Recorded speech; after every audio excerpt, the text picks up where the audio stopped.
So we know that Iliad was written by Homer, right? A blind guy. He wrote that there are 14,000 horses. But since we know that he could not have seen it for himself, we believe that there's some sort of um, historical, storytelling going on there. Would you say? But nowadays, all the scriptures, religious scriptures, are taken as gospel. So should we also believe that there is myth making in Ramayana, in Mahabharata, and that taking them as gospel rather than just work of literature is wrong? I don't see anybody taking Ramayana and Mahabharata as a gospel. There are certain factions which are… No. They cannot, because they'll get freaked out with confusion. Because there are all kinds of people in Mahabharata, the best sort of man, the worst sort of man, in between every kind of man and woman. Is there over 100,000 characters? How can you make a gospel out of it? So you said storytelling. I don't know if you've seen the byline of Youth and Truth, not the seriousness of gospel, but the playfulness of gossip, because gossip has always been reliable. No, at any time in history, nobody went by the official version. Whatever the official version came, people asked around with their friends and relatives what happened. When 5 people said 5 different things, people learned out of their wisdom to extract some truth out of the gossip. But people always relied more on the gossip than the official version, isn't it so? It's not just today, always. However, given that this gossip can lead to a transformation of this truth to an extent where it's lost forever, do you think that's troubling? See, first of all, you're questioning, did it actually happen, right? So we are saying that the same argument which you have given is the argument which is usually used these days to say that buildings which were constructed by the Mughals were actually not Mughal structures. Oh, okay. I get the However, point. that's gossip being misinterpreted completely. Now, say, if you come further south, people are questioning whether Rama existed or not, okay? This is just a question of poor memory.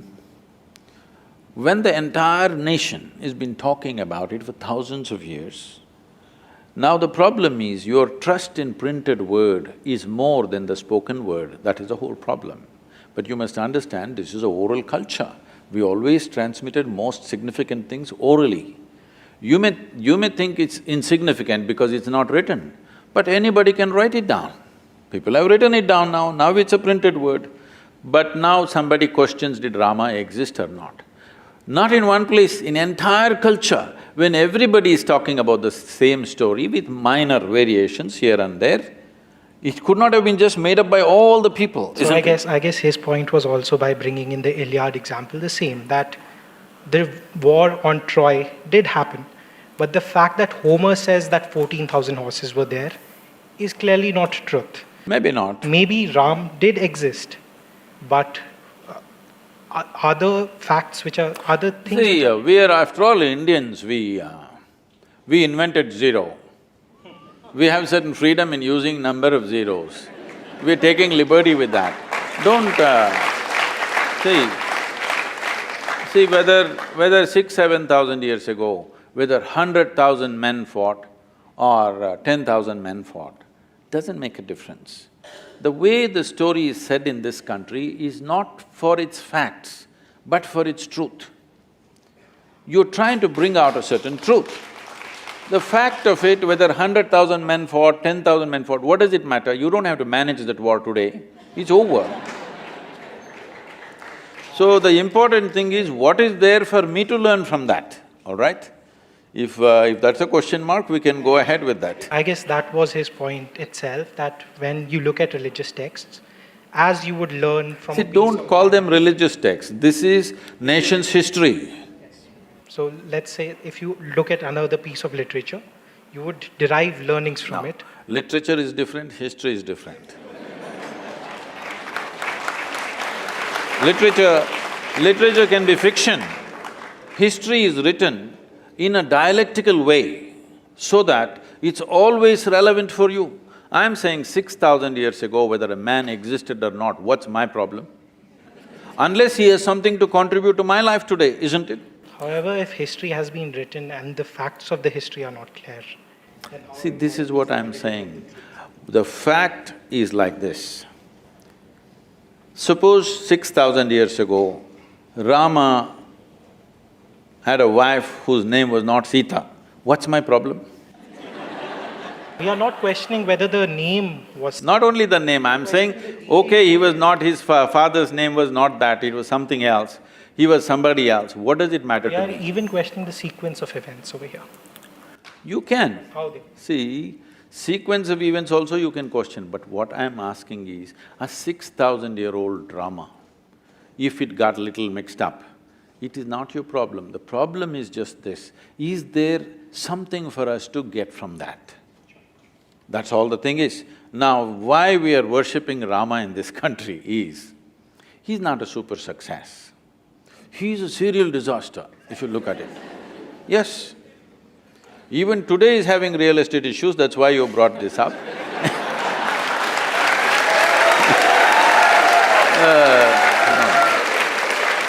But it is not today alone, it's not today alone. Right from the beginning of his life, he's in trouble and trouble and trouble and trouble. See, he's rightfully a king. He's coronated at the age of 17 or 18.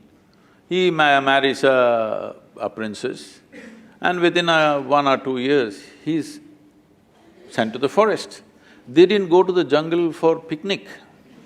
As some of the television serials are showing Rama, Sita doing all that.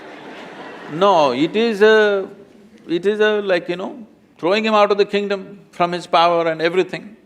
That itself would have shattered a man, but he settled down there. But Rama is also an insecure person who, when Sita came back to him, first she sat through fire. We will come there, don't First jump. she sat First, let's kidnap her, no.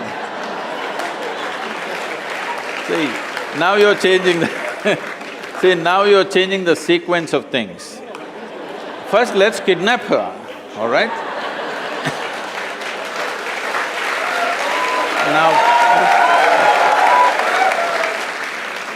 Now, the Sri Lankan people come and kidnap his wife and go away.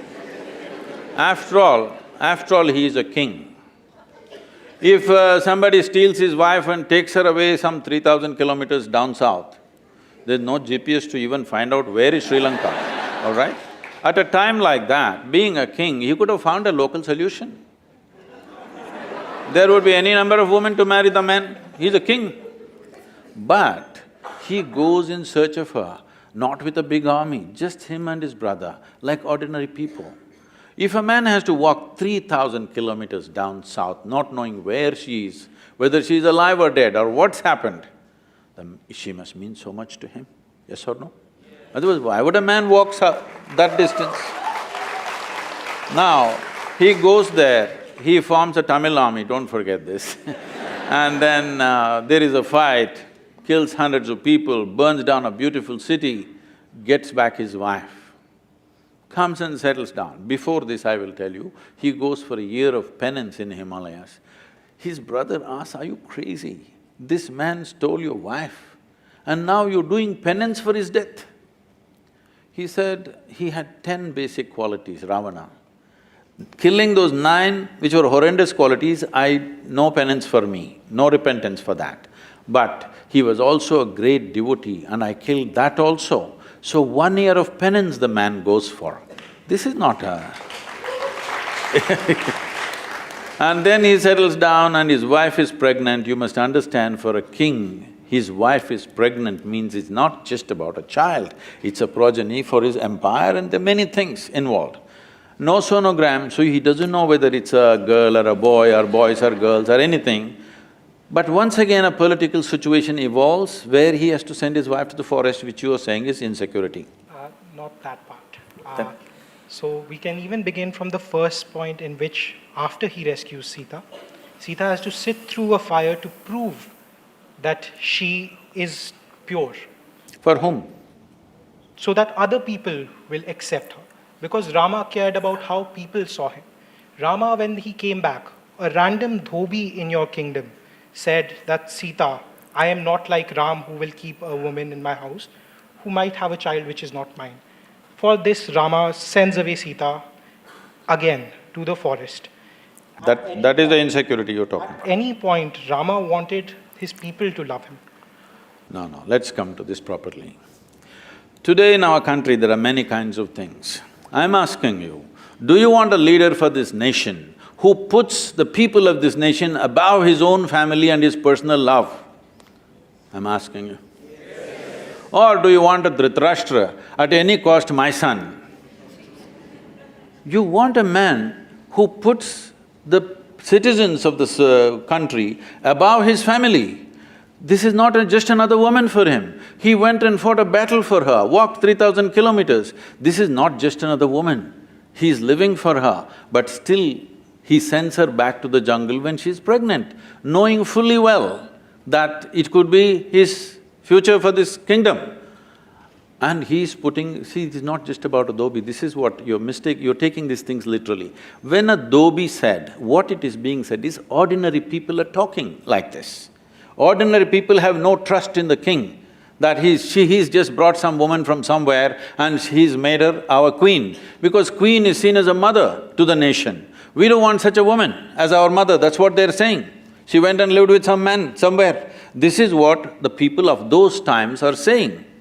So if the king says, I don't care what you think, I love my wife and keep her, that would be not a good king, not a good administrator.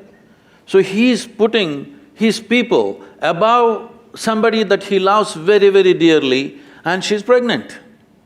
It's not a small thing for him, it means a world. But still, he sends her to the jungle. This should be bowed down to, this is why we bow down to the man. No? Please say it. No, why? He has something to say, please. So there are different types of responsibilities of you as a person. As a king, there are different responsibilities, and as a human, as a family member, you have different responsibilities. Now you can't just throw away your wife and send her to a jungle. It's like just objectifying her. It's not treating her like another human who's pregnant, who will need different things and have promised her different things. Well, then you're against Gautam Buddha, you're against Rama, everybody.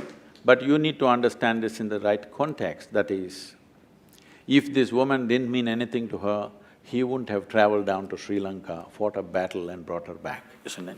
It was his pride about what… How can you His pride he could have got 100 wives around him if he wished, but he went for this person who means so much to him. Moving on… No, you must see the words that he's uttered. You must see the words he uttered about Sita, what she means to him, how he cried to Lakshmana and what he said. Actions are way more important. Why are you reading all these evil intentions in his mind that he did not express anywhere? He did not express… With our words, we can say anything. See, as far as you are concerned, you know only what you read. You don't know anything else about his life, neither me nor you, all right? Perfect. So, from what you read, nowhere does it say that he was insecure. Nowhere does it say he went for his pride. Nowhere does it say that… No, everywhere it says very clearly, let me tell you, the reason why he is worshipped today is, though life threw disasters after disasters at him, the man never became resentful, never became hateful, never became angry. He did not become a recluse either. He went about fulfilling every duty that he has to do. With a personal pain and grief that he is carrying all his life, the man went about doing the best he can do for his praja of the day. If this is being accused of being as pride and this,